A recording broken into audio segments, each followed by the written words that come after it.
오늘의 이야기를 시작합니다. 안녕하세요. 저는 36살 싱글남입니다. 지방에서 가전제품 생산라인 관리자로 일하고 있습니다. 생산라인 관리자로 일하다 보니 여직원들이 절대적으로 많은 곳입니다.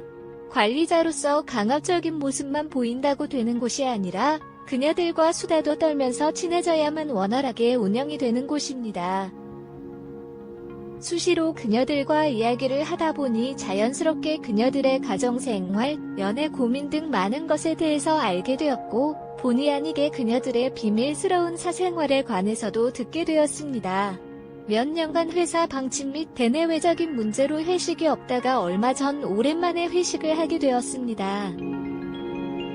보통은 1차에서 식사만 하고 끝나는 경우가 많고, 아이가 있는 유부녀 직원들이나 자기 생활이 있는 싱글 여직원들은 회식에 잘 안 오는 편인데, 그날 회식은 평소에 잘 참석하지 않았던 직원들까지도 다 참석해서 2차까지 술자리까지 자연스럽게 이어지게 되었습니다. 이미 수많은 이야기를 나눌 만큼 친한 사이기도 하지만 술이 들어간 그녀들의 거침없는 대화들은 옆에 앉아서 듣기 너무 민망한 수준이었습니다. 몇 번을 도망가려다 붙잡혀서 앉아있다가 화장실 간다는 핑계로 자리를 빠져나와 구석에 조용한 자리로 옮겼습니다. 혼자서 조용히 맥주를 마시며 술집에 들려오는 신나는 노래를 듣고 있었습니다. 오랜만에 오는 술집이라서 그런지 노래만 듣고 있어도 너무 즐거웠습니다. 그렇게 나름 즐겁게 회식을 보내고 있는데 얼굴이 붉게 물든 이내가 본인 술잔을 들고 제 옆자리로 왔습니다. 젊은 사람들과 가서 놀지 왜 여기로 왔냐고 물었습니다. 저와 연애하려면 옆에서 술을 마시면서 취해야 한다면서 애교 섞인 말을 하는데 살짝 심쿵하긴 했습니다. 하지만 이내는 육아로 집에서 쉬다가 3살 된 아들이 어린이집을 가기 시작하면서 작년부터 일을 시작한 유부녀입니다.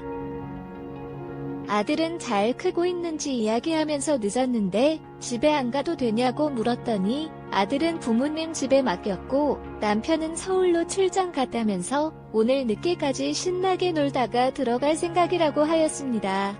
그러면서 복장에 신경 써서 왔는데 자기 괜찮아 보이냐고 묻는 것이었습니다. 이내는 회사 유니폼을 입고 있어서 몰랐는데 쫙 달라붙는 옷을 입고 있는 그녀를 보니 나이도 좀 있고 나이도 출산한 유부녀였지만 아주 매력적인 여자였습니다. 이쁘다고 칭찬을 해주었더니 너무 성의 없는 답변이라면서 삐지는 척을 하는데 그날따라 너무 귀여웠습니다. 한 잔, 두 잔을 주고받다 보니 화장실을 간다면서 나갔습니다. 나간 지 얼마 안 되어 이내가 다시 돌아와서 제 옆자리에 앉았습니다. 그녀는 이제부터 계속해서 제 옆에서 술잔을 들고 대화를 이어나갔습니다. 한참 시간이 지나도 안 돌아오길래 집으로 간 줄 알고 저도 집에 갈 준비를 하면서 나왔습니다. 2차 술자리 회식도 곧 끝날 것 같기도 하고 3차로 노래방을 가는데 피곤하기도 하고 노래도 잘 못해서 먼저 조용히 집으로 가려고 나온 것이었습니다. 길가에서 택시를 잡고 있는데 좀 멀리 떨어진 나무 앞에 그녀가 쓰러져 있는 것이었습니다. 한참 동안 안 돌아오길래 집에 간 줄 알았더니 완전 취해서 나무 앞에서 도범벅이 돼서 쓰러져 있던 것이었습니다. 그녀와 친한 보라한테 전화를 했지만 받지 않았고 일단 그녀를 대충 수습해서 택시를 태웠습니다. 하지만 이미 정신을 잃은 상태이고 집 주소도 몰랐기에 일단 같이 근처 숙박업소로 갔습니다. 휘청거리는 그녀를 부축해서 가는데 그녀의 가슴이 느껴졌습니다. 그걸 느꼈는지 그녀는 횡설수설거리였지만 무슨 말을 하는지 알아듣지는 못했습니다. 침대에 그녀를 눕혀놓고 또 묻은 옷을 수습해 주었습니다. 그러면서 저도 얼마나 땀이 났던지 샤워를 했습니다. 샤워를 하고 나왔는데 이불 밖에 나온 그녀의 매끈한 다리는 보는데 참아왔던 이성을 잃고 말았습니다. 뒤척이다 깬 그녀는 당황하지 않고 더 적극적으로 저를 리드하였습니다.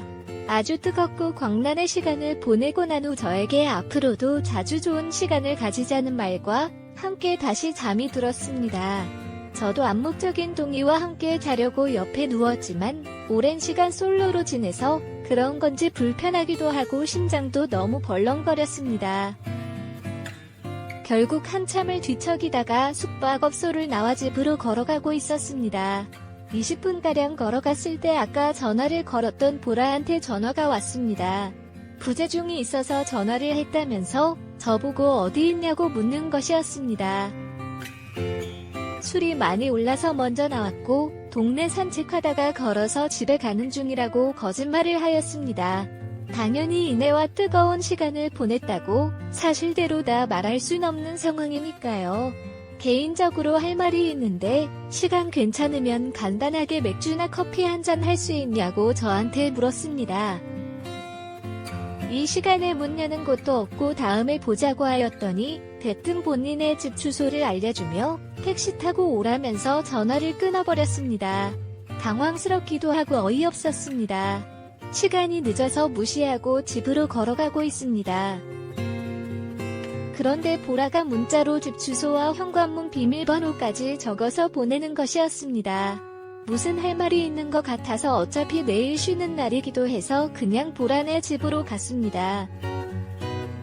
밖에서 보이는 보라네 집은 희미한 불빛만 있었고 전화도 받지 않아서 자는 것 같아서 그냥 돌아갈까 하다가 그래도 집 앞까지 왔기에 일단 알려준 비밀번호를 입력하고 들어갔습니다. 얇은 하얀색 원피스에서 그녀의 몸매가 살짝 보였습니다. 저를 다시 한번 심쿵하게 만들었지만 이미 뜨거운 시간도 한참 동안 걷다 와서 그런지 금세 이성을 찾을 수 있었습니다.